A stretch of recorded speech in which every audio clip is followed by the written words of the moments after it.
Longhorn Nation, Sooner fans, welcome to episode 140 of the Bevo Podcast, the only podcast exclusively dedicated to covering the greatest rivalry in college football, the University of Oklahoma and the University of Texas. I'm here with my man, Kevin Miller. I am John Whitson. Kevin, on the day after, I beg to question, is it indeed the greatest rivalry in college football when your school can't even show up? When it's still the greatest rivalry. It's still the greatest rivalry. Go ahead. I appreciate that, Kevin, and I appreciate that because as I sat there in the 95-degree, 180-degree heat indexed Cotton Bowl, I asked myself, why did we even play the game?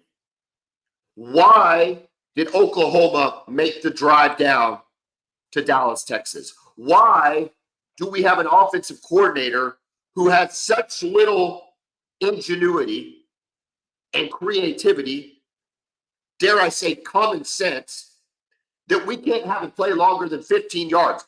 All credit to the University of Texas. They won the game. They won it handily. We're going to talk about Texas. And I think Texas is possibly so good that they won it with their C game, or Oklahoma is so bad that Texas won it with their C game. And maybe both are true. I don't know. Kevin, I was at the 49-0 game. And our offense moved it better with Braden Willis at quarterback than we did a starting quarterback. I agree. I've never seen anything like it. I have never seen anything like it at the University of Oklahoma. John Blake didn't look this bad against Texas in the 3 years that he was there.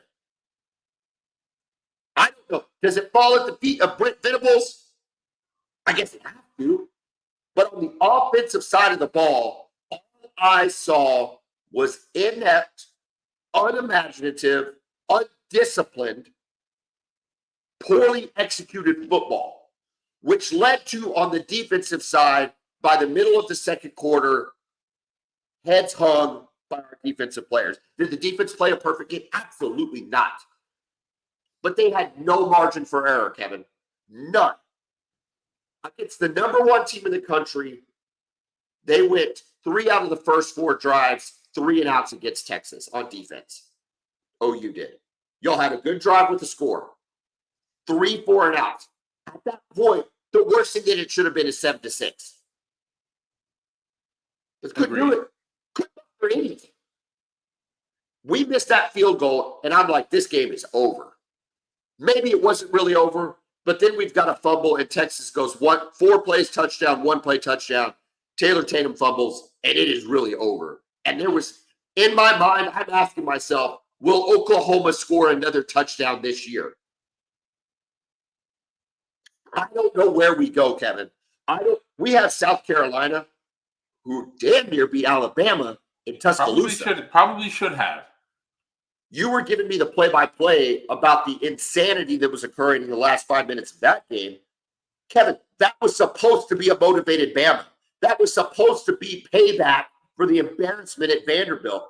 And all I saw was a team that got tested by South Carolina. Now South Carolina's coming to Norman, and we can't get a first down.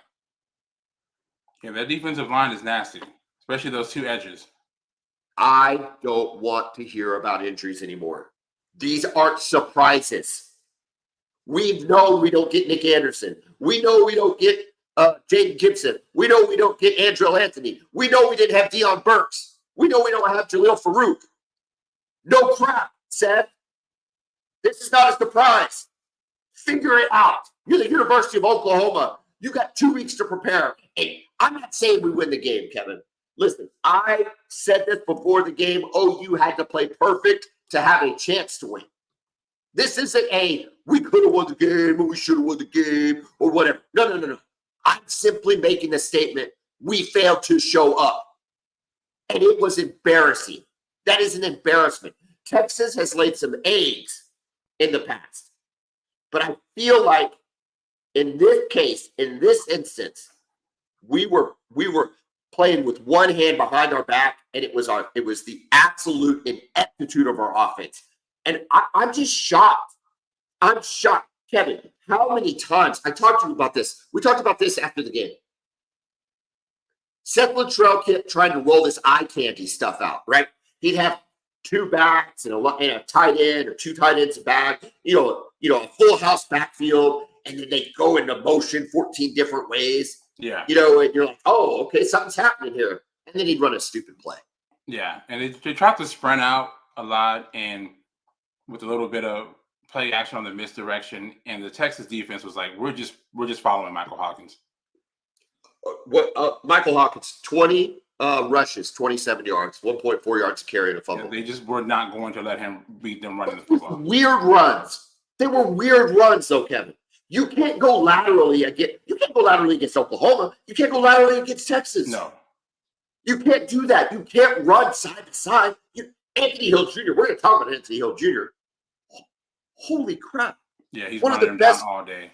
Look, it was against a piss poor Oklahoma offense, but that's one of the best defensive performances we've seen out of a Texas player in this game in a really long time. Yeah, for sure. It reminded me of a Derek Johnson-like performance in the early 2000s. 11 tackles, 7 solo, 2 sacks, 3 TFLs. He was everywhere. Yeah, and they're dropping him into coverage, and they're blitzing him, and he's stopping the run. He's spying Michael Hawkins. Look, we're going to talk about Texas. You're going to get your chance. But my God, can we not throw it down the field? You're already down 14-3. You're already down 21-3. You're already in the second half. Who cares? Brendan Thompson's supposed to be fast. The pass protection was actually okay. If you want to take like a little snippet or a little segment of OU's offense and go, what was okay? Pass protection was okay. Throw the ball downfield. Do something. Just try, right? Give it a go. It reminded me in 2017. Do you remember when we had Sam Ehlinger?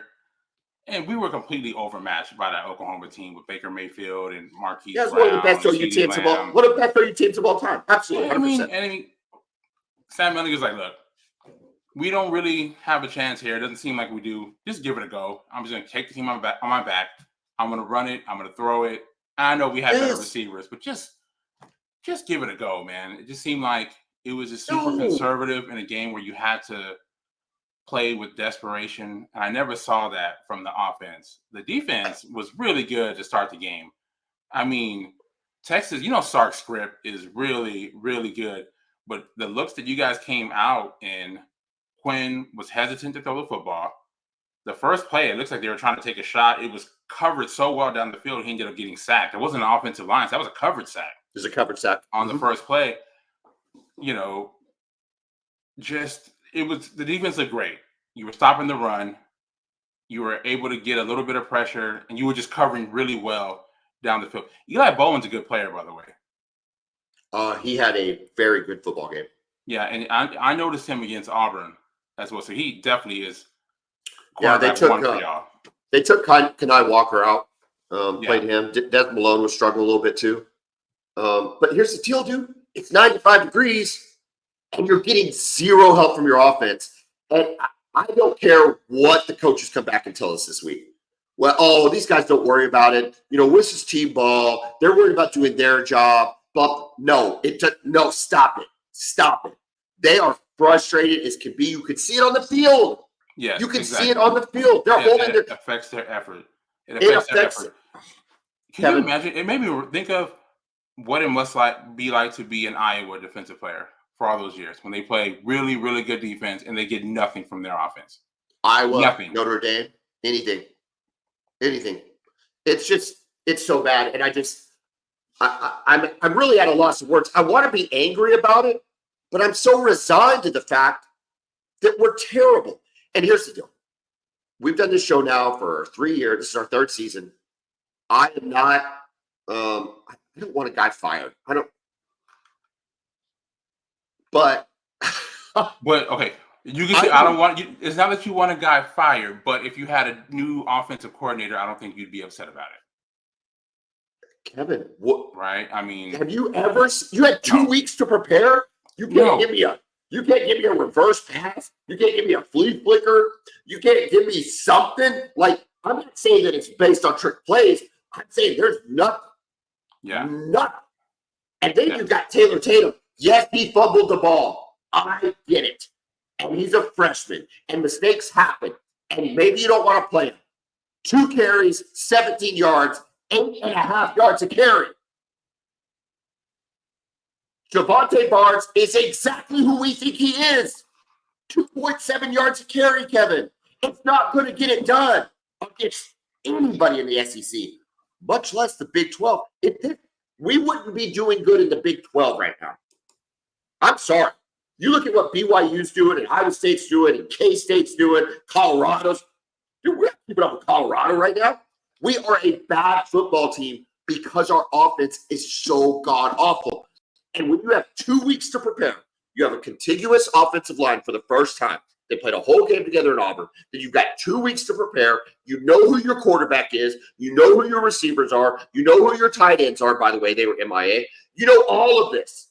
And you don't do diddly doo-dah. You do not show up. We got to hold somebody accountable. Somebody has to be held accountable. Correct. You know, we kind of talked about the Seth Luttrell hire when it happened. Was it a comfort hire? Should you loyalty hire? Decide? Yeah, loyalty hire. Right, and coaches do this stuff all the time because it's easier. Oh, I know him, but you have to make the best hire for your team. I don't know if this was, related to the Jackson Arnold thing. Jackson Arnold was intent on having Seth Luttrell as his offensive coordinator. I don't know, man, but it just has not worked out, and it's been all season long. It's not anything that has developed into this. It started in the offseason, right? We heard the whispers about the offense doing nothing during training camp. They're just unable to move the ball, turnovers everywhere. Yeah. And that's before guys were hurt. That's with the starting receivers, right? And we just thought, okay, well, this defense is just this good. And while the defense is very good, it turns out the offense is just bad. They haven't looked in any sort of rhythm all season.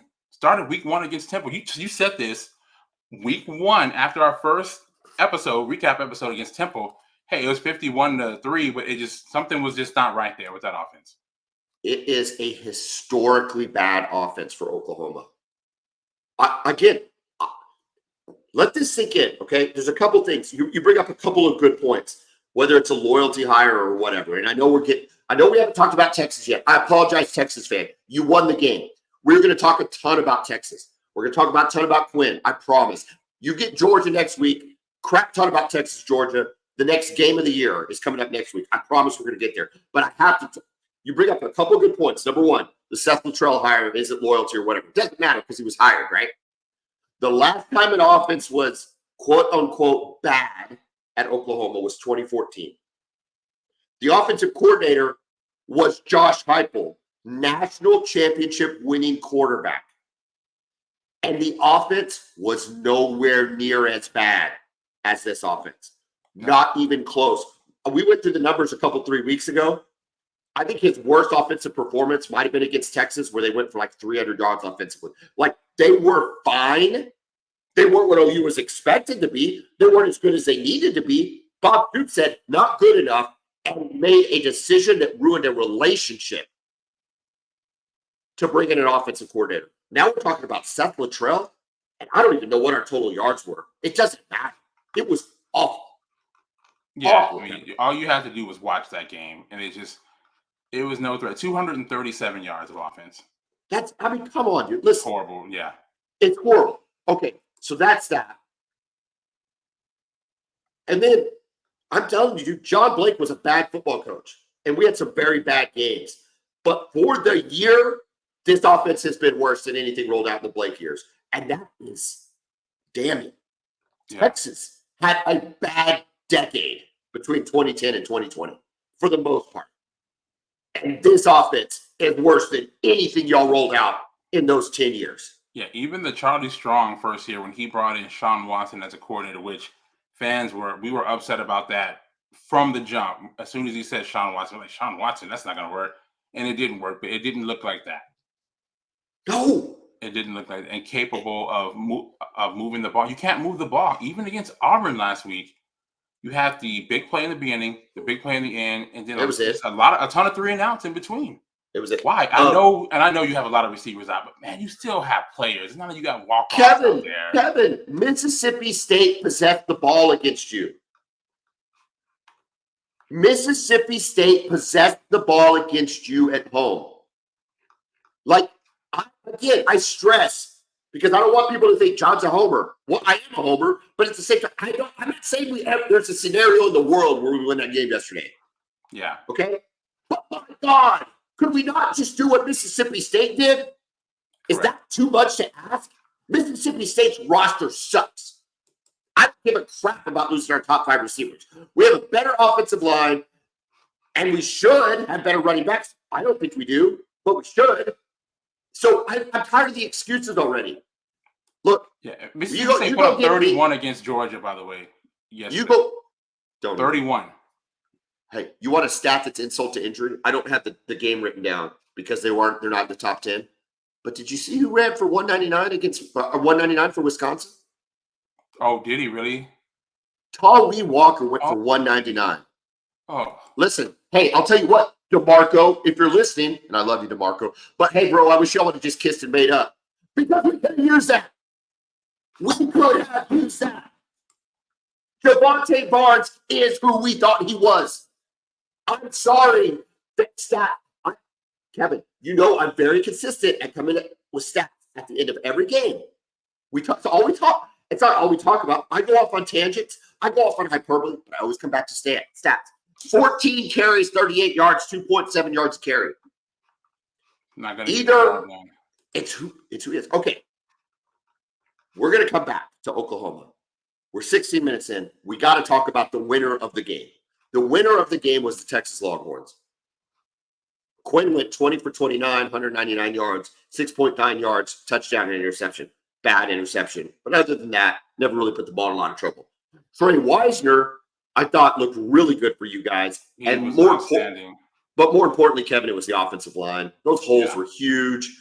Quinn had all day to throw. I'm surprised Quinn didn't put up better numbers. Maybe because our secondary might have played a really good game. I'm not sure. But Wisner, 13 for 118, 9.1 yards carry for a touchdown. And should have had another touchdown, but he fumbled it going into the end zone, recovered by Silas Bolden. Play of the season, by the way.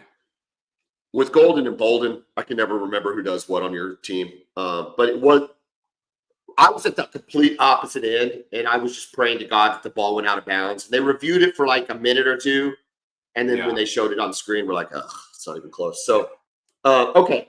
So I'm going to ask you, Kevin, Texas, what did they look good at besides the score against Oklahoma? And let's look ahead to Georgia.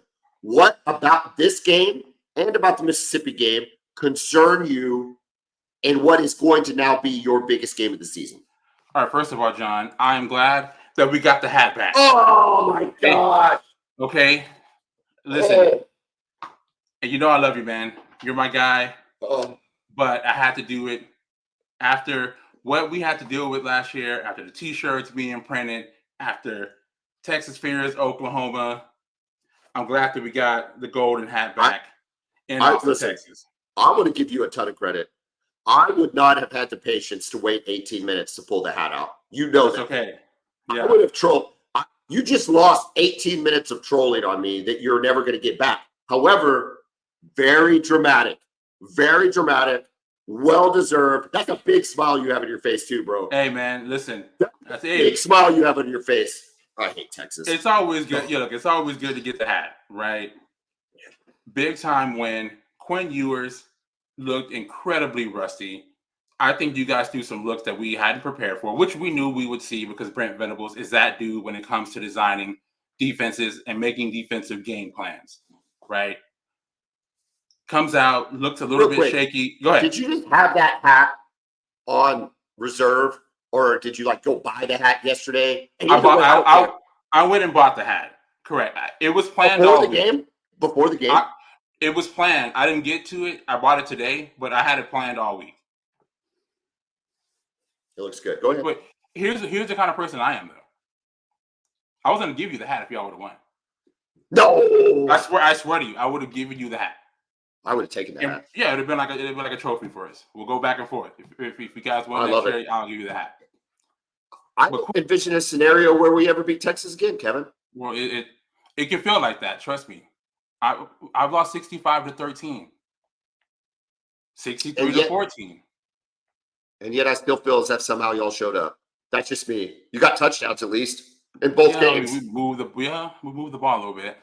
All right, go ahead. Ball a little bit. Bro, Quinn, rusty. Yeah, he was rusty. You guys threw some different looks at him. His feet weren't settled. We talked about him. You know, he has that habit over the years. He's been really good at it this year. I think the time off kind of forced him back into some bad habits, right?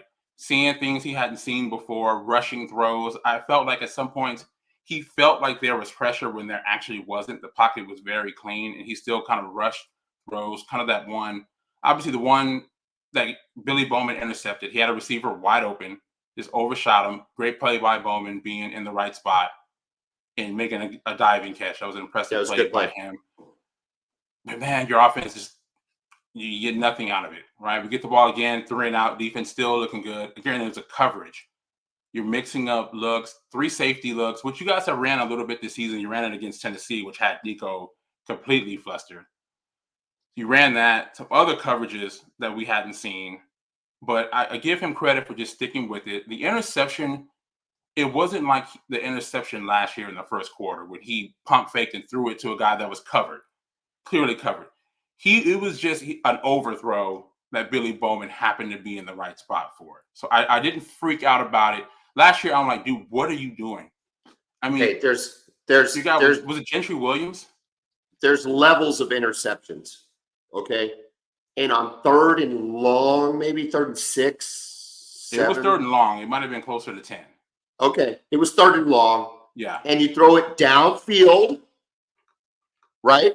And the guy catches it, and it does get intercepted, which is not ideal, but it's on the other side of the 50.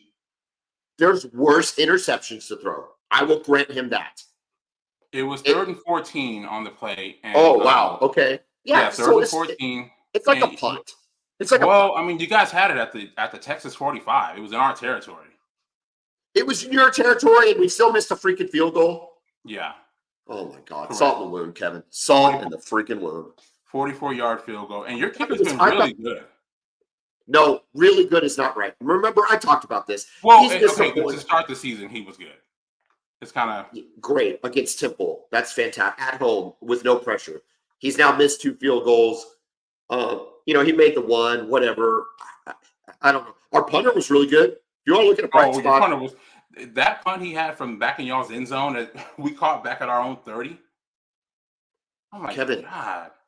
The curvature on his ball, it looked like it was a shake, right? I mean, because it just came off and man, it just curled back, and your guy had such a hard time fielding it. And even when he did, it was so far back. Look, I thought y'all ran the ball really, really well. I thought you settled in. And when you settled in and let that big offensive line go to work, it just really wore down the defense. It really wasn't Quinn. Quinn, after that interception, just kept stupid stuff from happening. And he was fine. But it was you all running the ball, man. And it was on the left. It was the same side of the defense that Jacquez Hunter for Auburn was taking advantage of. Sark stayed with it. But then it's just the creativity of plays. I think it was in the 3rd quarter, the flip back to Wingo, and all of Oklahoma's pursuing one way, and you look like you just lay out Quinn like you just sacked him, and here comes Wingo running just wide and free. I even liked Sark going for it on 4th down.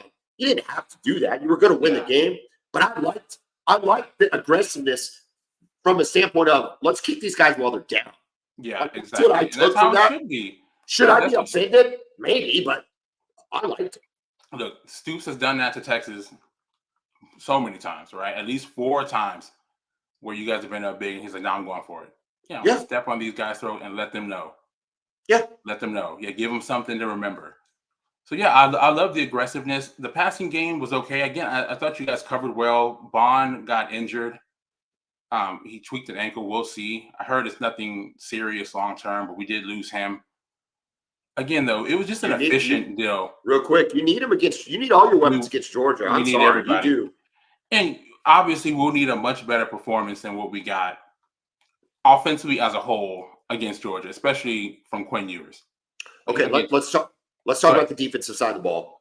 So we mentioned Anthony Hill Jr., who player of the game on any unit, player of the game. He was fantastic. Colin Simmons, a close second, looked really good. I guess my question is, Texas defense really, really, really, really, really, really good. Oklahoma's offense really, really, really, really bad. I think it's both, right? I mean, at this point in the season, no one has done anything against this offense, and we've seen at least OU be able to make against this defense. We haven't seen. I mean, OU, despite the offense not being able to move the ball consistently, they have been able to make some big plays this season, right? And it was never close. There was never a moment where I thought this is going to be a big play or this might open up here. It was nothing, right? And I know there's a big lack of creativity, but they tried some things, some misdirection. Mississippi State got Anthony Hill off balance a little bit in the game against Texas 2 weeks ago. I think you guys are trying to do some of that, but it just was not working. I think he learned, and they really worked with him on things, and they just used him all over the place. But I just feel like we're good at all three levels, right? We're not as dominant in the middle with the two guys we lost last year, but we're just becoming pretty dynamic on the edge with Colin Simmons. Ethan Burke had a really good game as well. Yeah. Vernon Broughton inside, though, was really good. He really got pressure, too, up the middle. He had a great game. And then the linebackers, I mean, Leonga Lafau, the Hawaiian linebacker that we have, got the start over David Benda at weak side linebacker next to Anthony Hill. I mean, he had a great game, had that really big hit. But Benda came in and still was like third on the team in tackles. Yeah, correct. Yeah, he played a lot, but Leon Lafau got the start, had that big hit on Barnes, where, I mean, Barnes is running forward. He just hits him and knocks him back. Barnes is a strong guy. Say what you want about Barnes. He's a physical, strong guy. He knocked him back. This is not a joke. This is not a joke, Kevin. In 3 years, can you remember a play where Javonte Barnes broke a tackle? The answer is no. You can't. No. You can't remember. I watch every single play of Oklahoma football. You watch almost every single play of Oklahoma football, as long as it's not backed up against the Texas game. You've never seen it. Hey, I'm saying your guy looked good. I'm saying your defense looked good. I'm just saying Javonte Barnes is exactly who we think he is. I agree. I mean, it's year 3, right? You know, real quick, back to Oklahoma. What the hell happened to Gavin Sawchuk, who looks so dynamic as a freshman? Just in general. Well, he looked dynamic. Okay, so let's talk about that freshman year. It was one game against Florida State, and he looked amazing. I thought we ran the ball so well against Florida State that year in whatever bowl, one of the Gator Bowls or via Tostitos Bowls or Cheez-It Bowl, whatever. So that was good. It was fine. He looked really, really good. Him and Barnes did, like, really, really good. And we know how good that Florida State team ended up being. So it was a positive. I mean, it wasn't a fluke. You know, it looked really good. And then last year, once the offensive line gelled and started creating holes, I think Sawchuk is a patient runner that has to have holes. He's got to have room to maneuver. He's not going to just bowling ball his way through, which is why Tawee Walker was so good last year up until the Texas game. And then Gavin Sawchuk took over because the offensive line started playing better. That's my theory. Interestingly enough, I'm going to say the same thing about Sawchuk that I said about Tannenville. Javonte Barnes, 2.7 yards a carry. Sawchuk gets 2 carries. He gets 4.5 yards a carry. I don't know what the hell is happening. Like, I'm sorry. Like, it's right there in black and white. Nobody is hating on Javonte Barnes. Like, when I was hating on Eric Gray, all you would do is, like, point to the stats, and I had to eat every word I ever said about Eric Gray because the stats were what they were. This is not the case with Javonte Barnes. In fact, if anything, the stats are worse than what I'm projecting. Yeah, man. He must be the only guy that has any sort of ability to protect the quarterback. I know Hawkins took a pretty big hit. I don't know, you don't care, but Hawkins took I a do pretty big care. hit I when do Tatum care. was out there. But let me ask you this: what difference does pass pro make? And I'm dead serious about this. What difference does pass pro make if we're not going to throw the ball downfield? Who cares? Agreed. Yeah, that's a Who good point. cares, Kevin? That's a We're good point. never pushing it. And it's not like on Michael Hawkins' stat line, you know how sometimes they'll show the throw chart, and they'll be like, it throws over 15 yards, he's 0 for 6. No. He was 0 for 0 because he never even went past it. Yeah. Because there was never a play call for him. Yeah, Brandon Thompson is supposed to be the fastest player on the field. I get we can't get separation. Let him go. Who cares? Yeah. Even if you can even try to use him with his speed to clear out an area to bring another guy underneath in zone coverage. Kevin, the hat looks good on you. Well, thank you, man. I appreciate it. Hey, how about shout out to Gunnar Helm, who we really like, and I really like. 5 catches for 91 yards and a touchdown. What year is that defense? He's a senior. Good for him. Listen to me, man. Let me ask you this. I will give credit to players when they do well. And in your senior year, if you can have a ball game like that, good on you. I'm serious. I think, I don't know, I'm kind of on the fence about this, but I'm starting to think he might be better than Jatavian Sanders was as just a more consistent player. I think, well, he got a better stat line this year than Jatavian had last year. He was a little hurt. Yeah, he was. But still, man, like I don't disagree. Been more consistent. Is he a better pass blocker than Sanders was? Yeah, he's a better. A better blocker. He is. Yeah, he's really good at both. I mean, and again, JT was very dynamic and crazy athlete, but man, Gunnar Helm has just been so consistent. And again, he was a senior, whereas JT left after his junior year, but I don't know, man. Gunnar Helm is the prototypical tight end right now. Yeah, he's looking good. So really happy for him. It was great to see our young guys, Ryan Wingo, out there making plays. Well, back to Helm. Will he get drafted? Is he? I think he will. Yeah, I think he will at this point. I think he's putting some really good stuff on film as a blocker and as a receiver. Listen, tough. I don't want any of Ryan Wingo the next 2 years.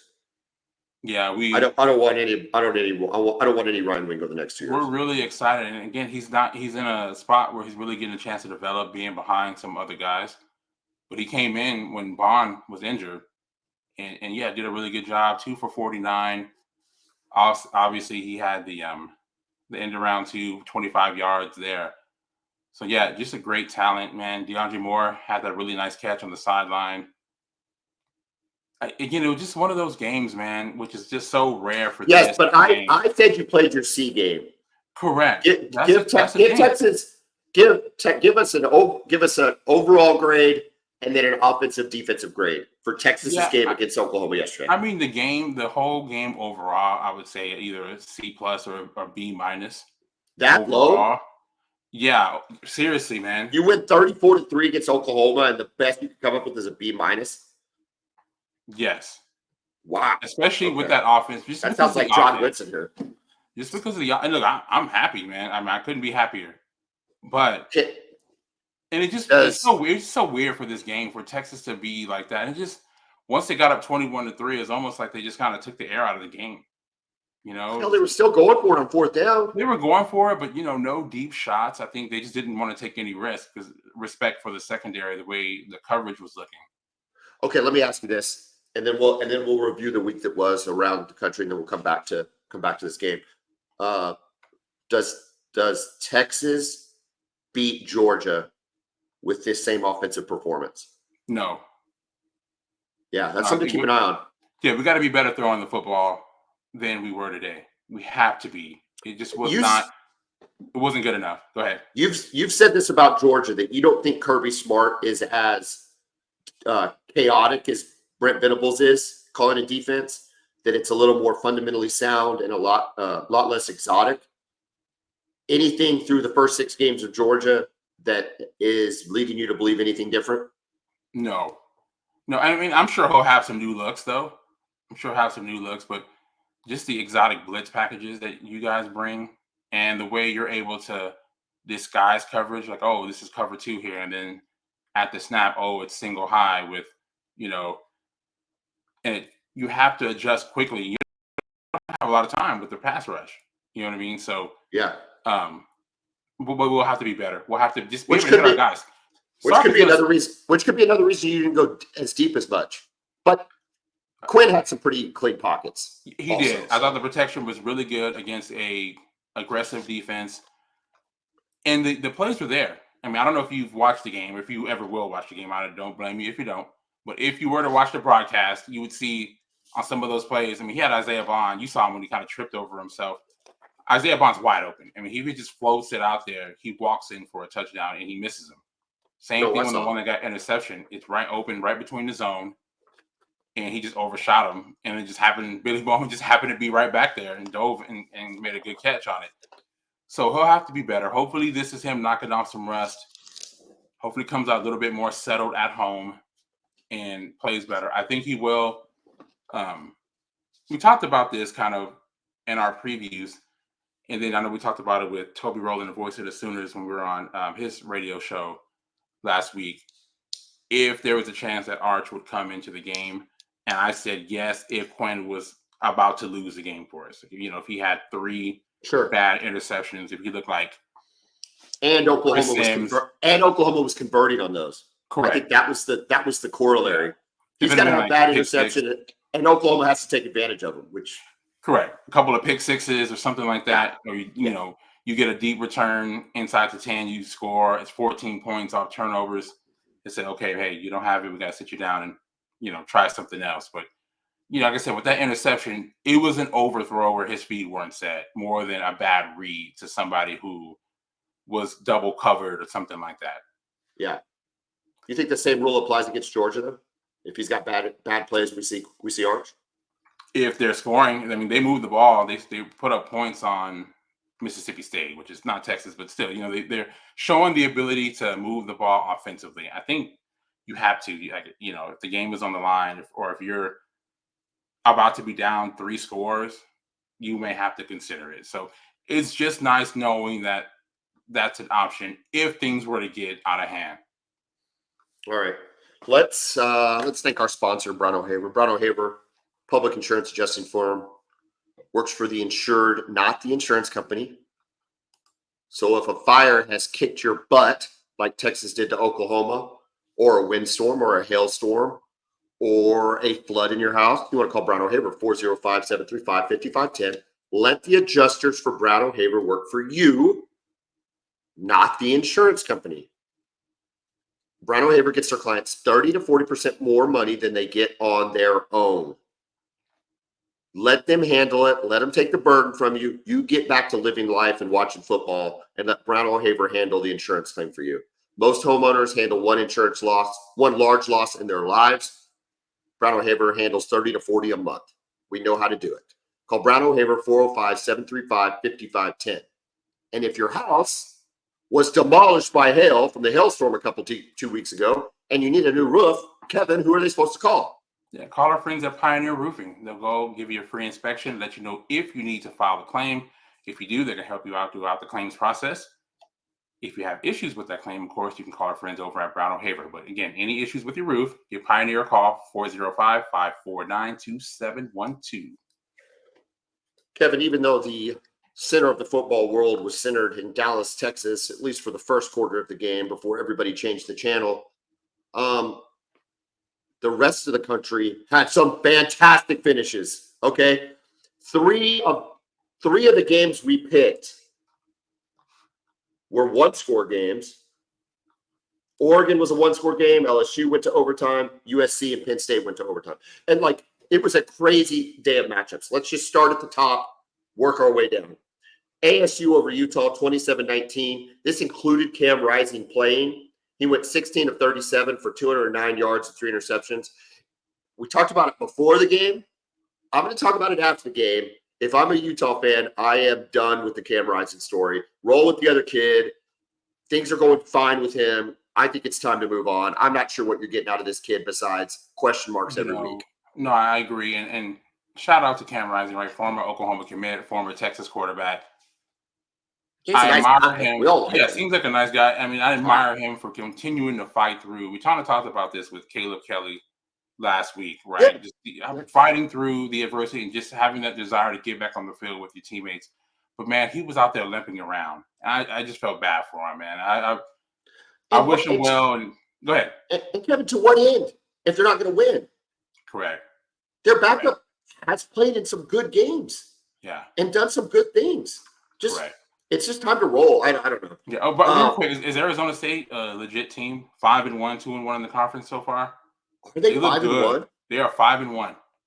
I'll tell you, the Big 12 doesn't look bad. We're going to talk about it. The Big 12's got 3 teams in the top 25 right now, including undefeated Iowa State and undefeated BYU. ASU should probably be there. I don't know if they're the other team or not. So. Yeah, you would think so. If they're ranked, they're close to it. I'm trying to think of who the other team was now that I write my stuff down. Not undefeated. Oh, it's K-State. K-State was in the top 25. K-State's the other top 25 team.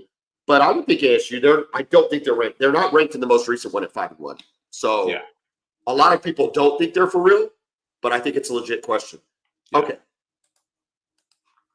And even though that was a Big 12 game, Oregon, Ohio State, a colossal Big 10 matchup, 2 versus 3. I'll tell you what, we talked about, can Oregon beat the big bad wolf of the year? They couldn't do it last year. I said the difference would be, now they did not cover, they did cover, I got to win. I said the difference would be Dylan Gabriel and Kevin, it was. That kid looked every bit as composed and the leader and the toughness and everything else he looked last year in the Red River rivalry, Red River Shootout. DG went 23 of 34, 341 yards and 2 touchdowns. Their running back went for 115, and Stewart, the wide receiver, 7 catches for 149 yards. And then they had one guy get kicked out for spitting in the dude's face. What do you think about the spitting in the guy's face, Kevin? I just, when so it unnecessary. happened, it's unnecessary. I mean, what has to happen on a football field to provoke you to spit in someone's face? I mean, I can understand if you punched him in the face more than spitting in his face. It's just a weird reaction. It's an odd. You say something. All the things you can do. You can punch him in the face. You can kick him. You can shove him. Say something about his mom, and all you got to do is just 2-hand shove right there, and you can go if you want. I mean, I would respect it more if he would have punched him in the face. Yeah, spitting in the face. In his face. That's just, come on, man. Well, I think we know what kind of move it is. I don't want to say it on our family-friendly podcast, but it's a B move. It's a B move. For sure. For sure. And also, though, that first drive of the game, what the hell was that an interception? What do you have to see to know what an interception looks like? Well, they called it a catch, right? Yeah. They called it a catch. That's what how is it not an interception? Yeah, correct. I don't understand that at all. He had no possession. The ball's still moving. Ever. And the Ohio State player, Oregon player grabs it off his chest. And I'm like, oh, that's an interception. And it's like, no, it's a catch. They review it. It's still a catch. Excuse me? What are you watching? Look, I'm glad Oregon won, if only for that play, because that was egregious. When you have, it would have been a bad call if you didn't have replay. But when you have replay and you can't get that right, I don't know what we're looking at. Like, it doesn't even make sense to me. Exactly. I got to ask you this, though, man. Any weird feeling seeing Dylan Gabriel light it up? No. On the same night of the Cotton Bowl? What happened there? Or you just kind of over it? Well, here's the problem. A couple things. Number one, I said it. Good for Dylan Gabriel. I mean, the kid is proving. I don't know what he's going to do with the pros. But he is a good college quarterback. Maybe a great college quarterback. Okay? He has won everywhere he's been, including Oklahoma. Gave us, much like Caleb Williams, gave us a moment last year that will go down in Red River Shootout history as the only time a team has come back on a final drive behind to win. Okay? So that's in the fourth quarter, you know. You go up and you do it against Ohio State. That's pretty damn impressive. Here's the problem. The question is, and the Dylan Gabriel, should he have stayed? Should he have gone? What do you think? What do you think? Do we keep Arnold for him and all that stuff? Listen, if he stays for Levy, I mean, for Seth Luttrell, I don't think there's any difference, dude. Yeah, so you think even with his experience compared to Arnold and Hawkins? Kevin, we still can't run the ball. Yeah. He's over here with a running back getting 115 yards against Ohio State. We got a guy getting 38 on 14 carries. Yeah.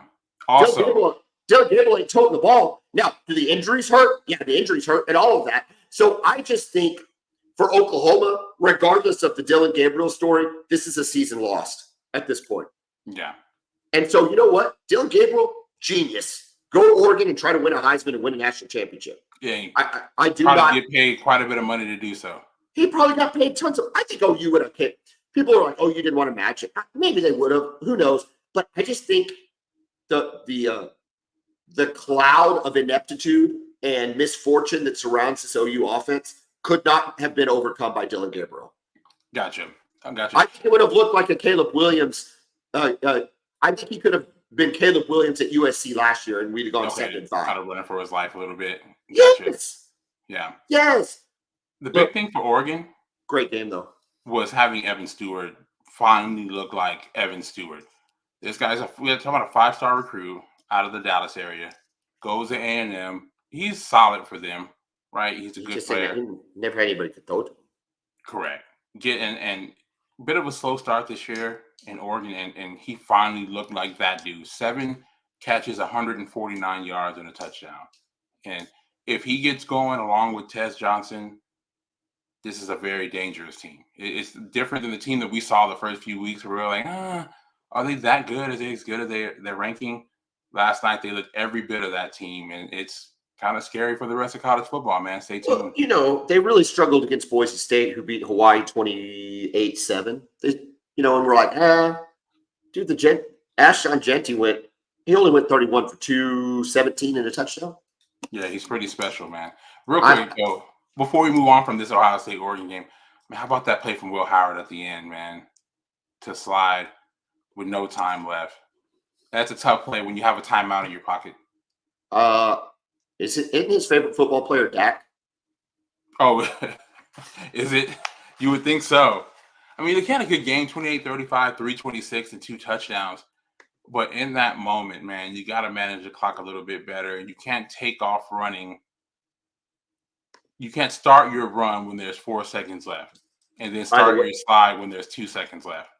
By the way, with 4 minutes to go in the fourth quarter, speaking of other disasters in the DFW area, Dallas is down 40-9 against the Detroit Lions. Well, I'm not surprised. I told you before this season started, man, I don't have high expectations for this team at all. I know we're talking about the Cowboys. I asked you, hey, man, do you want to record during the Cowboys? We can work around it. You're like, I don't care. You knew. Oh, yeah. Okay, let's jump to another big game. Look, nothing will heal the wound in my heart that I experienced in Dallas yesterday. Nothing will. But if there's just like a silver lining to the Saturday, right? It's USC losing a big lead at home in overtime, Penn State, 33-30. You said, I don't think Drew Aller has the offense. The dude only went 30 for 43, 331 yards, and 2 TDs. Where did and that why come he from? did that? It's called USC's defense, Kevin. That's where it came from. Drew Aller's not that good. Come on, man. USC can't help themselves. Did you think Colin Cowherd put a video out at halftime talking trash? He called game at halftime. Oh, no. I didn't hear about that. He said, everybody's going to have to apologize because I told you people can't come to the Big Ten under the big lights in California. Mm-mm. Oh, man. It was a 2-score lead at halftime. Talk about premature. My goodness. It was terrible. Anyway. Hey, this tight end for Penn State. What did you see this stat line? No. Tyler Warren, 17 catches, 224 yards, and a touchdown. For a tight end? For a tight end. Yes. Hey. 6'6", 257 pounds. Okay, so Drew Aller went 30 for 43, but 17 of his throws were to the same guy, and he happens to be a tight end. That's right. And USC couldn't figure out how to stop that guy? No. 224 yards receiving with 17 receptions for a tight end. What's USC's record in the Big Ten? USC's record is 1-3 in conference. They're 3-3 overall. Disaster. Georgia beats Mississippi State 41-31, probably closer than most people expected, definitely closer than the line. Bama and South Carolina. Kevin, we're going a little long, but I don't care. I'm enjoying talking to you about football and what was a great day outside of Dallas. Let's just take a little time here. What the hell happened in the last 3 or 4 minutes of that game? Man, it was wild. It's just a wild game, man. It was back and forth. Bama looked good, got a touchdown early, but South Carolina just kept fighting. They kept making plays. Something is a little bit off with Alabama, right? First of all, they're not running the ball well offensively, and their defense is struggling a bit too, right? You can't give up the type of yards that they did to South Carolina. I think South Carolina finished with 374 total yards, but that's compared to 313 for Alabama because South Carolina outgained Bama? That's right. 313 for Bama, 374. They outpassed them. Jalen Merrill, 209 passing yards compared to 242 for Lenora Sellers. They also outrushed them, 104 for Bama, 132 for South Carolina. So this feels a lot like, you know what this feels like to me is a lot like what Oklahoma experienced last year when they beat Texas and had that amazing win and got ranked really high and then laid an egg against UCF. And then I think they lost to Kansas the next week. It's like they've got so high for Georgia and they still haven't recovered. Correct. And now people are starting to, that fear factor is gone, right? Teams are going to be now excited to play Alabama. Oh, you think Tennessee's excited to play Alabama next week? Oh, my goodness. And we'll get into Tennessee, but yeah, exactly. Tennessee's got to be licking their chops about getting after Milroe and the rest of this offense. Let's get into Tennessee. Tennessee beats Florida in overtime, a game that should never go to overtime, 23-17. Nico is not doing Nico things like we all thought he was going to this year, struggling against Florida. Alabama, though, we don't sure what defense we're going to get from them. We're going to break that game down more. But what do you think about Tennessee in the winning effort against Florida? Yeah, like you said, the Nico Iamaleava is struggling. 16-26, 169 yards, and a touchdown. I think you guys may have unlocked the secret of stopping this Tennessee offense, and it's going with 3 safeties in the middle of the field. Yeah, 3 high safeties, and it takes away the go route and the deep post, which is what they like to run. And it's just not there. And they're going to have to figure some other way to move the football because right now, thankfully for them, they have Dylan Sampson, who's a great running back. And he didn't have his best numbers, 27 for 112, but, he's good enough. Yeah, you can stick with him and still pick up yards. I don't know if you saw this, but Florida scored a touchdown late in the fourth quarter. And they had a chance. I thought they should have went for 2 and tried to win the game. And they lined up like they were going to go for 2. They then called timeout and ended up just kicking the extra point. I hate that. Went to overtime. You're the underdog. You're the underdog. Correct. Go for the win. Go for the win. Yeah, I don't understand why they didn't go for 2. No one's expecting you to win this game, and it's against a huge rival. And yeah, they went to overtime. And come on, Napier, you're coaching for your job, bro. Go for it. That's right. Yeah, and the season has actually gone okay so far. It hasn't been a disaster like it probably will turn into. So this would have been a massive win for him to buy him some time to beat a top 10 Tennessee team, one of your main rivals. And yeah, they went to overtime and, Tennessee ends up getting a win. Big loss for them. LSU beats Ole Miss at home 29-26. Another game in overtime. Ole Miss, I think, if not eliminated from the playoff, almost eliminated from the playoff. Yeah, it's on life support, man. And this was a game they should have won. I thought they were really good yesterday, and they just made so many little mistakes that cost them. Just missing field goals, dropping passes on deep shots that would have been walk-in touchdowns, coverage busts here and there, penalties on big plays. It's a really rough loss for them and a huge win for LSU at Tiger Stadium. How about that atmosphere, by the way? Oh, it's unbelievable. You can't beat it. I so hope. I don't care what OU's record is by now or by then. I just hope it's a night game in Baton Rouge. I want it to be a night game in Baton Rouge so bad. We'll probably get killed. Don't look now. Dabo Sweeney's got Clemson rolling. 49-14 against Wake Forest. Okay, Klubnik, man, it's happening. It's happening with Klubnik. It's clicking for him. Notre Dame, Stanford, 49-7. Undefeated Iowa State beats West Virginia 28-16. Undefeated BYU beats Arizona 28-7. Vandy, I got to give this 41-19 for that score. What did Arizona I say? BYU. You said 28. I read the wrong one. Sorry, 41-19. Boise State beat Iowa 28 or Hawaii 28-7. Vanderbilt over Kentucky. This is a huge win in the SEC. There is no reason Vanderbilt should have beat Kentucky. They were coming off the highest of highs. They were coming off people carting their goalposts into the river. They got their quarterback doing 39,000 interviews over the last week. Nobody would have been upset if they lost to Kentucky on the road, and yet they win. Vanderbilt's now 4-2. Y'all play them in 2 weeks. 2 weeks, yeah. At Vanderbilt, right? Yes, where the same spot they beat Alabama in. I don't want any part of that game. Yeah, we're gonna have to show up ready to play because you had to mentally get ready to play Oklahoma, although physically it wasn't the matchup you maybe thought it was, or maybe you did. But you had to mentally get ready. You got to get up for the game. You're going to have to get up for Georgia. How do you get up 3 weeks in a row for Vanderbilt? I don't know. It's tough, man. It's kind of 2008 vibes here, right? You got 4 tough games, and you do really good in 3 of them. And the 4th one, you just didn't have enough. So hopefully we'll find the team is serious. You lose one, and you're still there. That's the difference between this and 08. True, but you don't want to lose to Vanderbilt, though. I don't want that. As good as they are, as better as they are, it can't happen. K-State did not cover, but they did beat Colorado in another really good game. Shadir Sanders, 34 for 40, 388, and 3 touchdowns. Man, Colorado gave unbelievable. Colorado gave them everything they could handle, but Avery Johnson looked good, dude. Avery Johnson's still a nice player. He is. And they just ran the ball well, man. DJ Giddens, 25 carries, 182 yards rushing. He made huge plays, and then down the stretch, Colorado fought back. They were down 10, came back and took the lead late in the 4th quarter.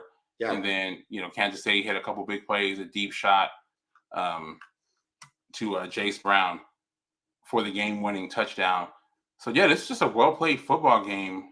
Colorado still has their issues, right? But I thought they competed. They didn't get pushed around. You like Colorado, man. Just say it. You like it. Yeah, I do, man. I do. Just, anytime you think they're down and they're going to get blown out, they're a team that fights. They're a team that cares and that shows up, right? Yeah. How good they are, I don't know. But Shadur Sanders, 34 of 40 for 388 yards and 3 touchdowns. He did have the 1 INT. But, what are we talking about with these stats? 34 of 40? Look, dude, if it wasn't for Travis Hunter, he'd probably be on the Heisman Trophy talk. Yeah, he might still be. Remember, Travis got injured in the first half and missed the rest of the game. So he's throwing to his 3rd and 4th. How serious I don't know, the shoulder injury. So I don't know. He was, they took his helmet away. He was dressed on the sidelines the whole time, but his helmet was nowhere to be found, which means they're like, yeah, you're not going in. Missouri beats UMass 45-3. Pittsburgh, undefeated Pittsburgh, I don't know if they went to Cal or played, but 17-15. I don't know how good they are, but they're 6-0. Illinois over Purdue, 50-49 in overtime. Army out of UAB. Are you ready for your Army-Navy update, Kevin? In the latest AP poll, Army is 23, Navy is 25. My brother Sam bringing up an aspect that we have not considered. So up to this point, I've said, what happens, Kevin, if they continue to win and they go undefeated and the win and their game that they play each other occurs after the playoff is announced? Here's the issue. Guess what? They're in the same conference. If they both continue to win, they will play on Championship Saturday and then play again. Let that sink in. Unreal. That is unbelievable. That was not even on my radar. No. Well, shout out to Sam for that stat. So my guess is, the playoff committee gives all the credence to the first game. If it gets to that point, And the second game is just for America? Formality. I don't know. Yeah. That is so interesting, man. We'll see how it turns out. I mean, I don't know who's left in their conference that each of them have to play. I don't know. Let me make a suggestion. Okay, this is the Boomer side of the Boomer Bevo podcast suggestion. You probably don't agree with this for obvious reasons. You're unpatriotic. Is if it gets to that point, okay, and Army and Navy are undefeated, they say we're not playing on the Saturday of. We're going to save our game for the normal time, and that's the championship game. That's what matters. Hold a space open in the playoff for us. One game. I don't need to see 2 games. One game. But I like it the week after when they're the only one that undefeated. If they're both undefeated, I have no problem with that. Oh, it'd be awesome. All right. Real quick on our wins. I had Oregon. That's a win. You had a loss. LSU covered. That's a loss for both of us. USC covers, but loses. That's a win for you, loss for me. Colorado covers, but loses. Win for you, loss for me. Texas win, loss for me. You improved 17-19. I fall to 19-17. Okay, real quick before we get back to OU Texas.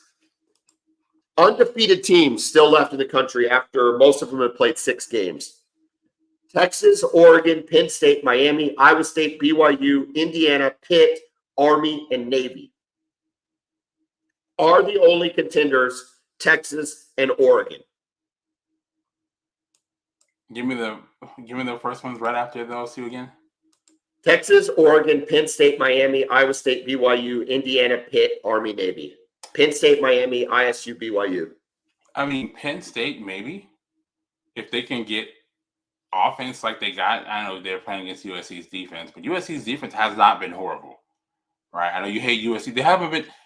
If we're comparing them to USC standards, Drew Aller threw for 30 for 43 for 331 yards. I don't know what that means. Drew Aller didn't complete a pass against Michigan last year. Okay, so I don't even know what we're talking about. That was last year, though. Things changed. They got a new coordinator. Things change. I do think they could. You have to look at them seriously. I do like what I've seen out of Miami as well. Indiana, those other teams, Pitt, I don't know, too soon, man. I wouldn't pick Pitt against Clemson. No. Right. Or Miami in an ACC championship game. Yeah. Correct. Yeah. I don't know if they play them or I'm trying to remember. I thought I pulled their schedule up, but I don't remember if they play them. Do ISU and BYU play each other before the Big 12 championship game? Let me check. Okay, you got that. I'll let you look that up. And then, of course, I said Army, Navy. While you're looking that up, and other things to consider in the latest poll, 8 SEC teams in the top 25, 6 Big 10 teams, 3 Big 12 teams, 4 ACC teams. I don't think there's any surprise there. I think the surprise is the Big 12 teams that are in the poll. Correct. Yeah. I don't think Utah. We all thought Utah. I thought Oklahoma State. Utah, K-State, Oklahoma State. Maybe even Arizona was going to be a sleeper. Yeah. And Kansas maybe. Not good years by Arizona or Kansas. No. It just hasn't been good. It hasn't been good. You kind of get it for Arizona. They brought some guys back, but they did lose their coach and their defensive coordinator. Right. But Kansas is a little bit more confusing. Getting Daniels back just hasn't looked right. Well, keep in mind, they won a lot of games last year without Daniels. They did. That was what was kind of weird about that, you know? Yeah. They beat Oklahoma. That was a weird game, but they still did it. I don't know. I think the year's shaping up. Look, you had Oregon State. Now you're rolling Texas, Georgia. Will Georgia be maybe 4th in the country behind Penn State?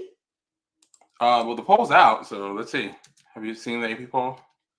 Yeah, that's where I got this information, but Okay, I didn't ask myself that one question. No, yeah, I mean, they're 5th now, right? So Georgia's 5th, yeah. So so Texas, it's one versus 5. 1 versus 5, yeah, 1 versus 5. But I mean, I think everybody knows this is a big time matchup. Oregon's 2. Oregon's 2. Penn State's 3. That's right. Who's 4? Ohio State. Huh. So yeah, and Ohio State at 4, Georgia, then Miami, who's still undefeated, is 6. Alabama's still 7th, so Yeah, I don't think you can bounce Alabama up. That's a LSU I all the way regard. up to 8th after this. Iowa State 9, Clemson is in the top 10 now. Tennessee dropped 3 Yeah, spots down to 11 after their close victory over the University of Florida. yeah, we're gonna find out if Tennessee would be on the out. They'll be on the outside looking in if they lose to Bama. Yeah, And I you know agree. what? Bama might be on the outside looking in if they lose to Tennessee. Yes. Yeah. It could. This Correct. is close to an elimination game. We're getting to that point in the season where every game matters. All right. Speaking of every game mattering, the only game that matters to this podcast and to the listeners of this podcast is the Oklahoma Texas game. Kevin, you're not an Oklahoma fan, but you are the smartest sports mind I know. And that's not an exaggeration. I mean that. I'm serious. Where does Oklahoma go from here? Man, Where do they go? What do they do? That's hard to say, man, because I know you have receivers that are coming back, right? I'm hoping for you guys to get Burks. They're back not this coming week. back. They're not So you coming back. don't think Burks is coming back? Honest question. Oh, okay. Yeah. No, Okay. no, Let's say seriously. Okay. I mean, he was out for Texas. He wasn't Yeah. questionable. He was not probable. He was not questionable. He was out. And I don't know what's changing our luck now. Yeah. You know, he was questionable on Wednesday and ruled out on Thursday or Friday. So it's not like it was going in the right direction. But I don't know. The sake of argument, sure, glimmer of hope, we get Deion Burks back. Yeah, I mean, I just don't see where the creativity in the offense is going to come from. How are you going to find a way to start Kevin, the just problem moving is, the football? dude, the problem is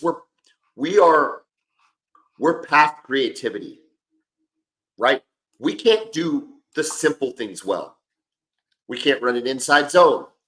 We can't run off tackle. We can't run a counter. And that's just the running game. Throwing game, we have 0 completions past the first down line. The longest pass play was in front of the first down line.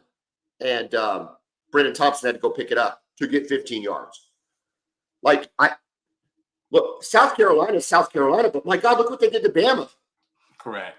And Dylan Stewart, their edge, their true freshman edge is incredible. I mean, this guy is unbelievable. He had this move where he went and just kind of did a dip move under the Alabama tackle and sacked Milrow. I'm like, what is this?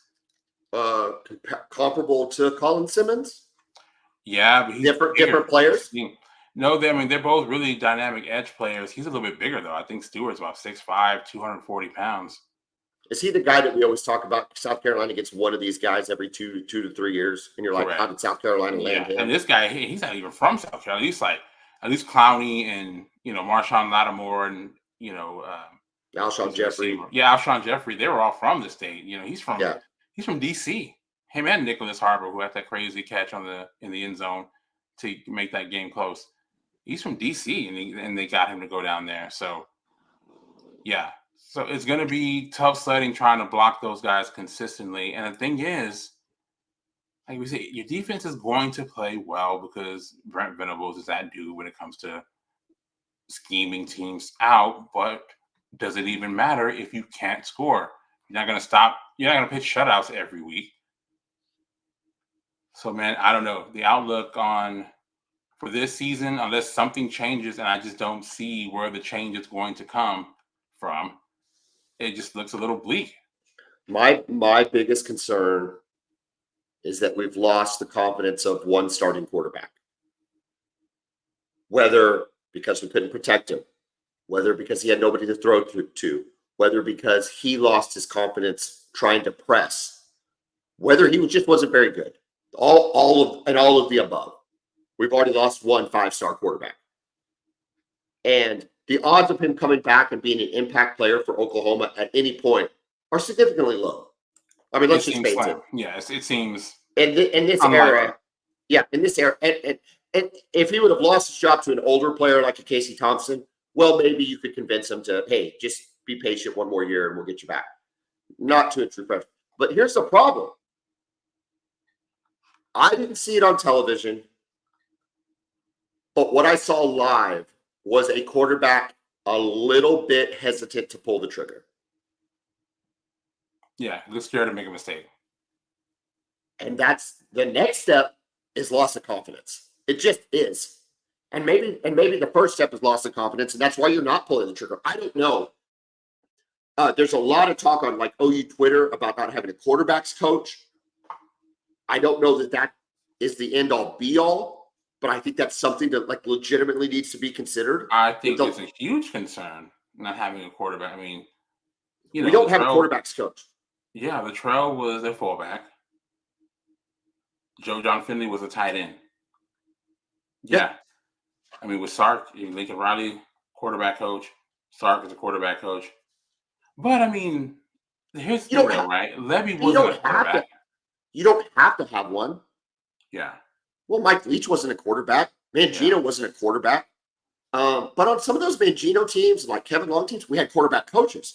Josh Heupel was our quarterback coach for a lot of those years. Correct. He was like a quarterback coach for Sam Bradford when he won the Heisman, if I'm not mistaken. Yeah.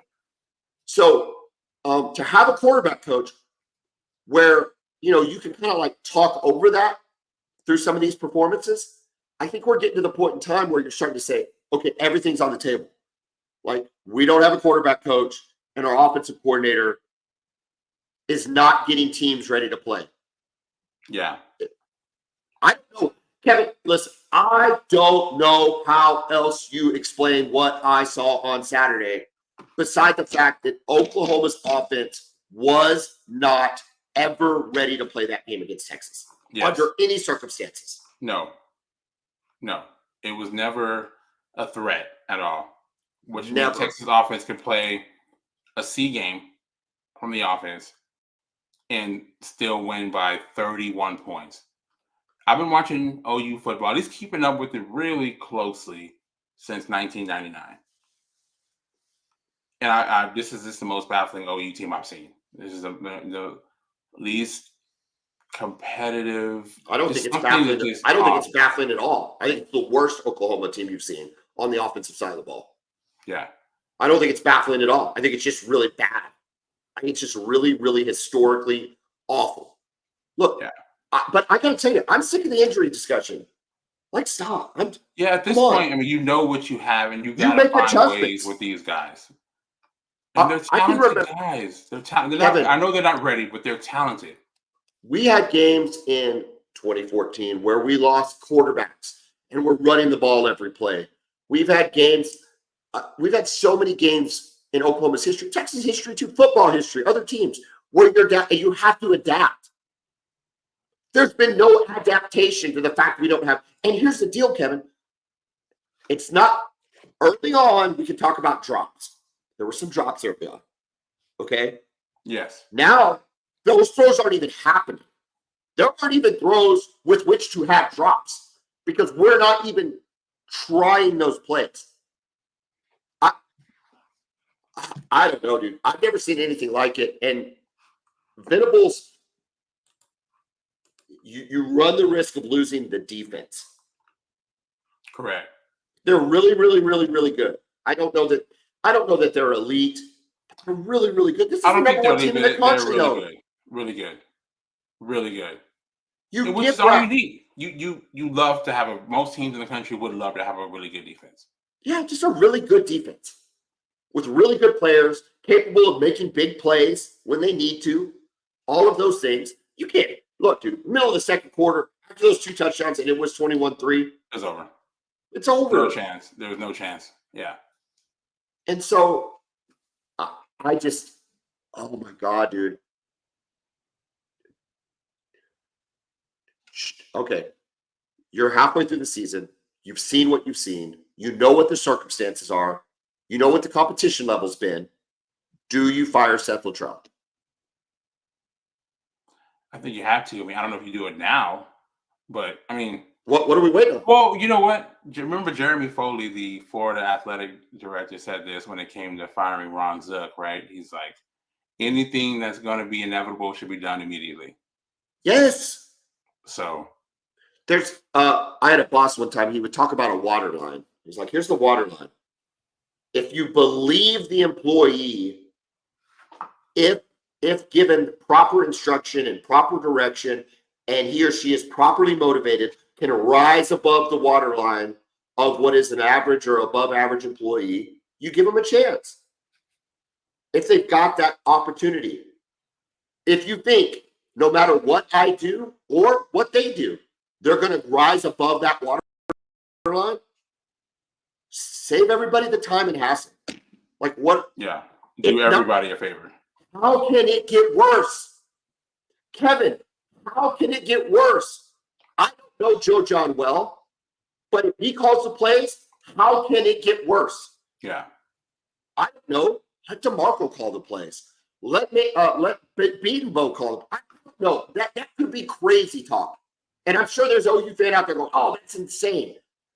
How can it get worse? It can't. It cannot. No, it doesn't look like it can get any worse at all. And I'm curious, right? Because if you look at the staff, if I was an OU fan and Texas fan, we know this. We've been through this with multiple coaching staffs over the last decade, right? We've had 3 head coaches since Mac Brown left.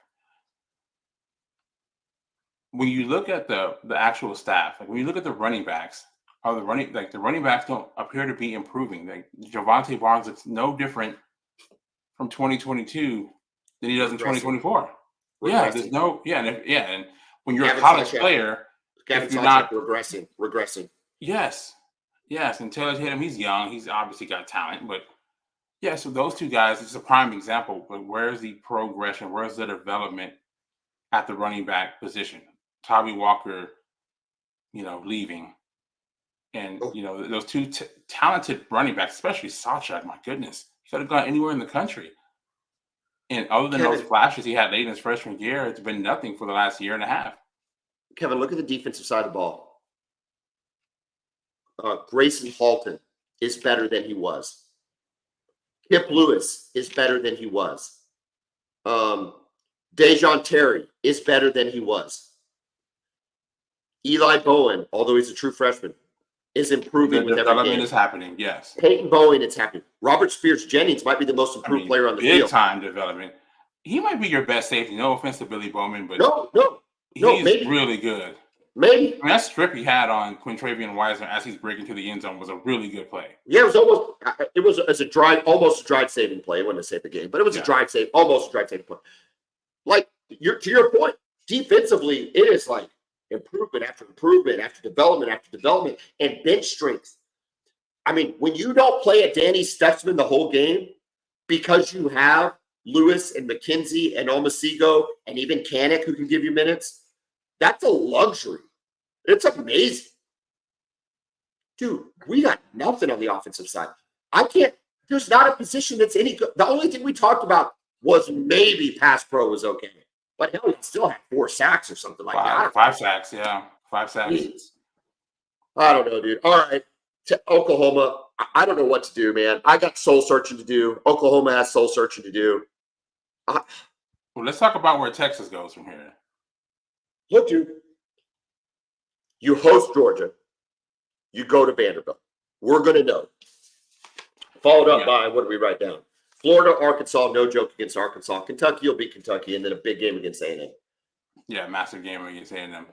Yeah, people said, real quick, people have said going into this last week that Texas hasn't played anyone.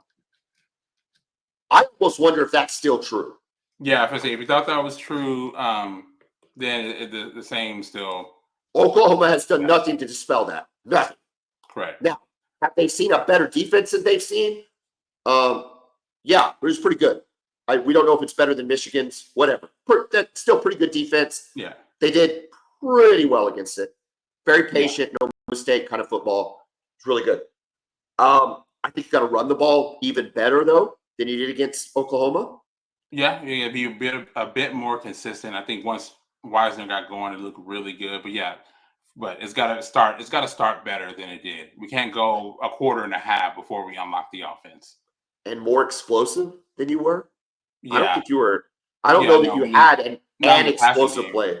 Yeah. No, not some long run. What was your longest run? Well, the 43-yard touchdown from Wisner. Yeah, that was a long run. Yeah.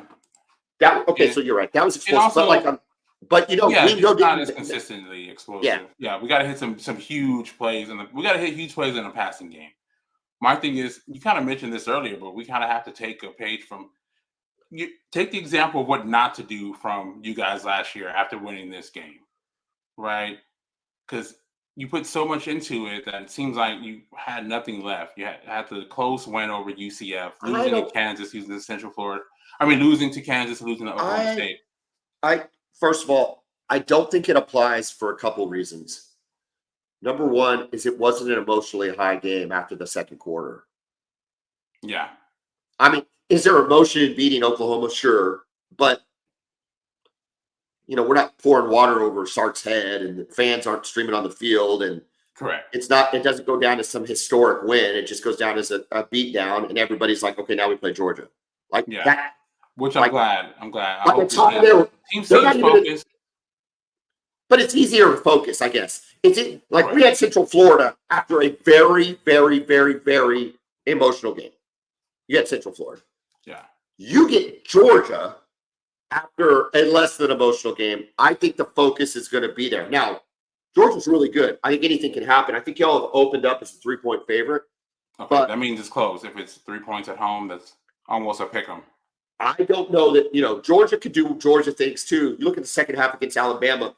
When they put it together, they have firepower as well. So we're going to break that game down. For me, it's not the Georgia game. And also, if you lose it, it's not the end of the world either because it's Georgia. Vanderbilt, to get back up for Vanderbilt, I think is going to be tough. And then Arkansas and A&M, they're going to, man, you talk about being a team too. You talk about being a team Super Bowl. Texas talks, that's their code for every time somebody plays them tough. Well, in the case of Arkansas and A&M, it is their absolute Super Bowl. Yeah. So, and really, I know saying that probably annoys some people, but it's smart for the team to really think that way because we saw this for years. Texas going to Ames, Iowa, and getting smacked around and almost looking shocked. Like, why are they playing so hard? It's because they're playing you. Because you said you have Texas on your jersey, and people are wanting to be at their best against you every week. And it's nice that we actually recognize that now. And it means we actually take our opponents as serious as they take us. I think Sark plays the black hat well. I think he plays the villain well. You have to, because if everyone is looking at you as a villain, you have to embrace it. Charlie Strong could not play the villain. He's too nice of a guy. And Herman just came across as creepy and weird. Yeah, he's just a But Sark is, he's the guy going for it on fourth down against Oklahoma to shove it right, shove a stake in their heart. Correct. And I got nothing but, I can't stand Sark. Okay, real quick, I did not tell this funny Texas story, and then we're out of here. Okay?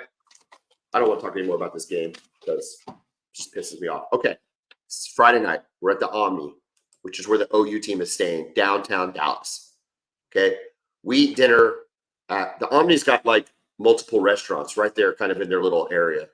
And we go to the Mexican restaurant. Just a side note, Dallas has the worst Mexican food in the world. Have you ever noticed this? I have never had Mexican food in Dallas. Well, you know what? And there's a reason, Kevin, because it's not any good. And this is like a halfway decent Mexican place, or it's supposed to be. No bueno, Kevin. No bueno. Okay. So anyway, whatever. It doesn't matter. It was fine. Afterwards, my wife says, hey, I want to go get an ice cream. And I said, that sounds fit because we're old. Old people go get ice cream on OU Texas weekends, Other people go get drunk. Me and my wife, we go get ice cream. So anyway. Been there, done that, man. Listen, let the students and the young people have that. Yeah, we've done all of it. If I would have been hungover in that game, we haven't even talked about the environment. We might have to come back and talk about the Cotton Bowl to close this thing out. But I'll just say this. If I would have been hungover in that Cotton Bowl, I'd probably be dead. Anyway, that's neither here nor there. So I say, okay, fine. Find us an ice cream place. This sounds great. It's like 0.6 miles away. I'm like, okay, we'll walk to it. Nice night. Okay. You're you're in downtown Dallas and you're right by the bus station. Okay. And unfortunately, homelessness is an epidemic that has spread all across the country. People always want to put it on the East Coast, the West Coast. Trust me, there is a crap ton of homeless people right in the middle of Dallas, Texas. Everywhere. The bus stop, come on, right? Correct. So anyway, you got to walk to the homeless people, and it's sad. And you talk about it with your spouse, if you had all the money in the world, what would you do to cure homelessness? And I'll tell you what, I don't know what the answer is. Whatever. we know, whatever. We walk through it. It's fine. But it's weird. So we get through it. We're almost to the place. She's got it on her phone, right? Like the little walking directions. And she's like, it's right up here around the corner. And we walk around the corner, and it's the Texas pep rally. Oh my God. What? And she said to me that she had never wanted to have a camera on my face more than that moment. Oh my God. Because I was like, what in the hell is happening? It's like she set you up almost. I don't think she did. I don't think she did either. But it if almost she seems did, like she did. if she was messing with me, that's messed up. I'm telling you, it is messed up. I looked at her like, what? What? Dude, they were everywhere. It's like a big open area, and they had like one of those like food courts, food collectives where you can go get a bunch of different. You've been to those places? Yes. That's where the ice cream place was in. That. So you walk in there, I'm sure you're decked out in crimson and cream, right? You know I am. I got a big hat with Boomer on it. Yeah. Oh my gosh. And I'm like, I don't even like this ice cream, but I was sending a message. I got strawberries and cream, right? Because and then I sat there and ate it. I'm like, they're not gonna push me out of this ice cream place. But Kevin, I was uncomfortable. I did not like it. I don't blame you. And there's like a couple of you people walking around, and we're like looking at each other like, I see you, you see me, I see you, you see me. And Alice, she's sitting there and she goes, okay, you seem really, really, really, really, really uncomfortable. I'm like, yeah, no crap. I'm very uncomfortable. And she was like, well, let me ask you a question. Let's play Would You Rather. Would you rather hang out with the homeless people or the Texas fans? The homeless people, Kevin. The homeless people. And it's not even close. Drop me in the middle of the Greyhound station on Friday night instead of the Texas pep rally. Are you kidding me? It was awful. It was the worst feeling ever. I ate my ice cream. I made her take her with her because she was trying to like slow play because she thought this was funny. It's like, no. We were out. Normally, I don't even care about the OU pep rally. I mean, I go to it. Sometimes I go to it. Sometimes I don't. If I just happen to be out. No. I went to the pep rally. I had to have my aura like completely cleansed. You know what I'm saying? I had to hear Boomer Sooner and see like videos and hear the president speak just to like flush the system. It was bad, dude. It was a bad situation. I'm just saying. Yeah. What about you, Kevin? It's like being a Texas fan living in Norman. Well, if you didn't have a hot wife, you probably wouldn't live here, right? Hey, man. We do crazy things for love. Yeah. If I was lived in Austin, we wouldn't be married. That's simple. Sure, you wouldn't. I know we've gone a little long, but I mean, come on, whatever. What else? We're going to watch the Cowboys. Right. The Cotton Bowl, just real quick, just a side note on the Cotton Bowl. They ran out of water near the end of the second quarter. The entire Cotton Bowl. Inexcusable. It was 95 degrees. The heat index on those metal bleachers and whatever it was on the field, well over 100. It just had to be. It was the hottest game I can remember. And it was a 2:30 game. So there was no shade for hardly anybody until at least an hour and a half into the game on the whatever side that would have been the west side. It was bad, man. And for them to run out of water, so then we don't even know they're out of water. But we're sitting with Tyler McComas from the ref, and he's like, hey, I'm going to go get some beers. You want some water? And we're like, yeah, go get us some water. That'd be awesome. Thank you.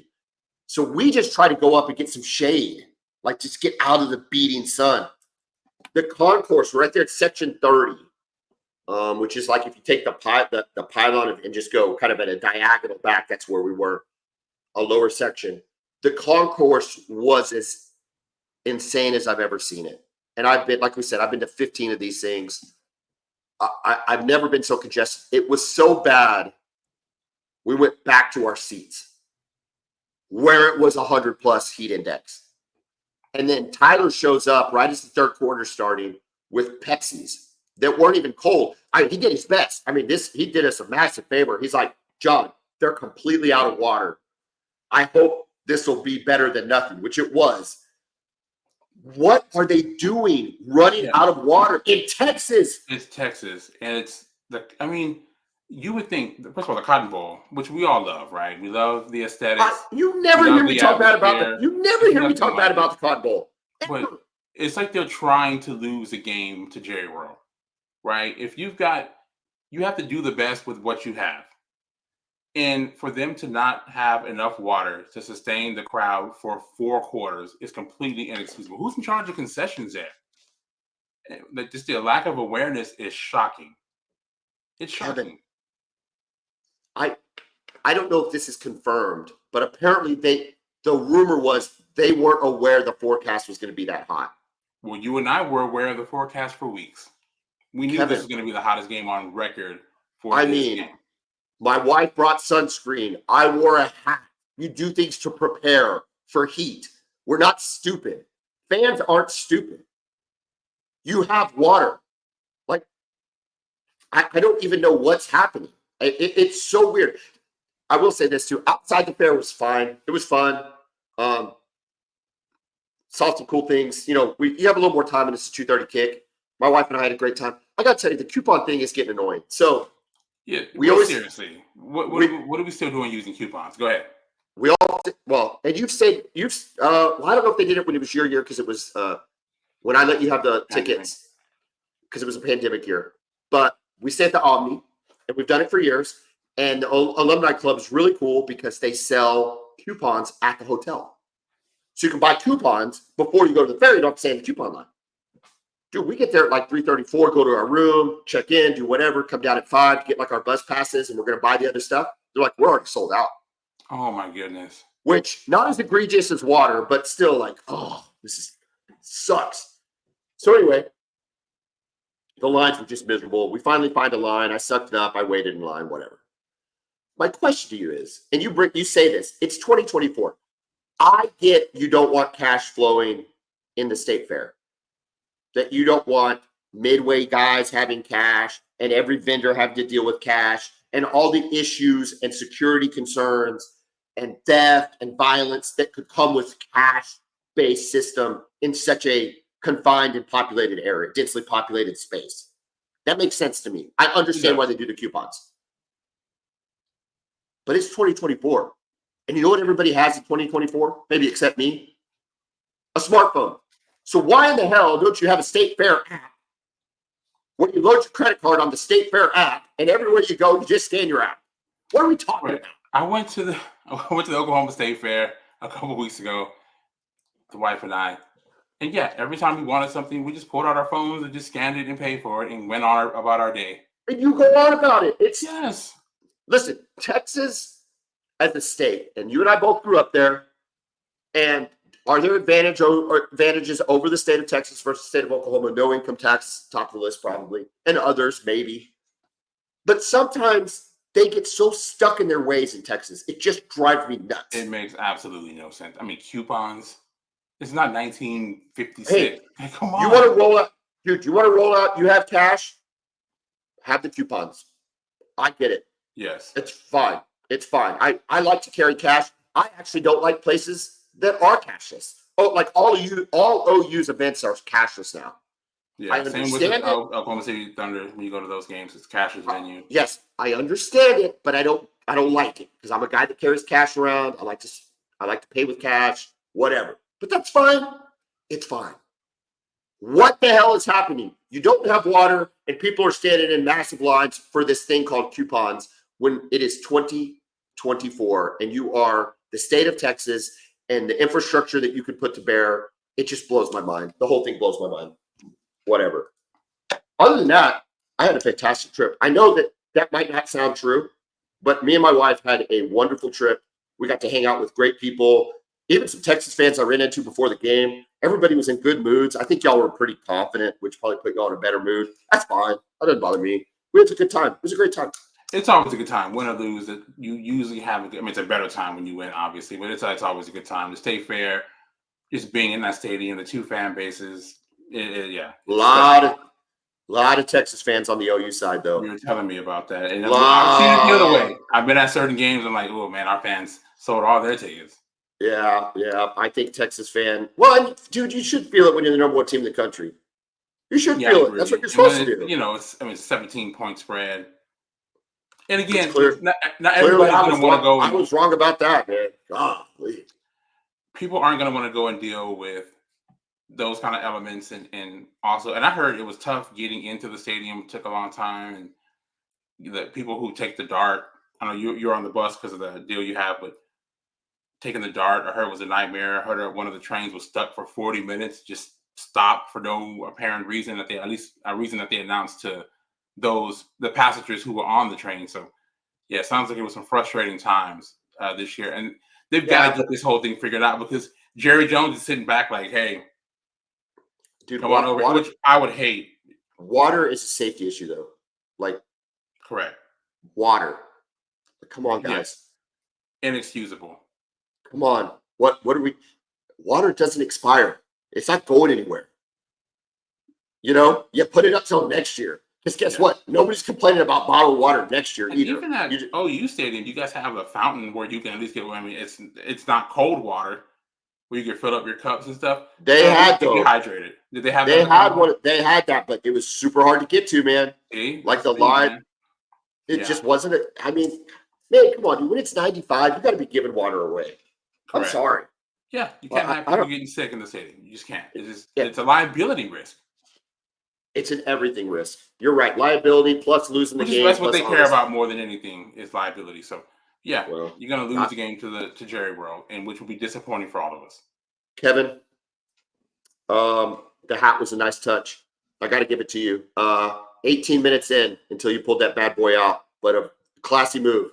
That's how you talk trash in a classy Kevin Miller way. You've stayed true to yourself, Kevin. I admire it. Now you get to go and take on the Georgia Bulldogs for SEC supremacy. I don't think I wish you luck. In fact, I hope Georgia wins. I hope Carson Beck has the game of his life. Fair enough. And demoralizes the number one Texas Longhorns. But I've been wrong this year on a lot of things, and I might be wrong on that. Other than that, Kevin, enjoy the Sunday night game. Who's Sunday night? I think it's the Giants and the Bengals, if I'm right. What a terrible game. I'll probably go watch Netflix. Whatever. Kevin, long show, good show. Have a great evening. Boom! Hook 'em, horns up.